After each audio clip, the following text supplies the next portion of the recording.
সাফল্য ব্যর্থতা মোড়ানো একটি বছর পার করলো বাংলাদেশ ক্রিকেট। ওয়ানডের বিশ্বকাপ টাইগারদের ব্যর্থতা 2023 সালের হতাশ করেছে ক্রিকেট প্রেমীদের। বছরের শেষে ভালো কিছু করার স্বপ্ন দেখালেও শেষ ম্যাচটা 20 রানে হার দিয়ে 2023 সালকে বিদায় জানিয়েছে টাইগাররা। তবে বিশ্বকাপ ব্যর্থতার পর নজর কেড়েছেন নাজমুল হোসেন শান্ত নেতৃত্বে টাইগারদের নিউজিল্যান্ড সফরটা।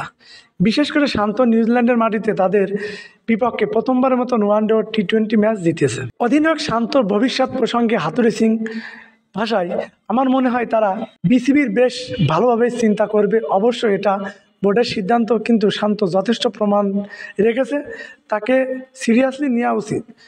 কিউদের বিপক্ষে টি-20 সিরিজে জয়ের সুযোগ থাকলেও ব্যাটিং ব্যর্থতায় সেটি সম্ভব হয়নি।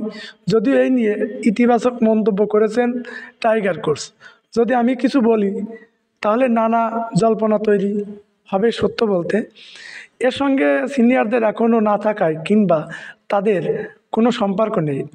আমার মনে হয় তরুণরা তাদের ক্রিকেটটা উপভোগ করতে চেয়েছে।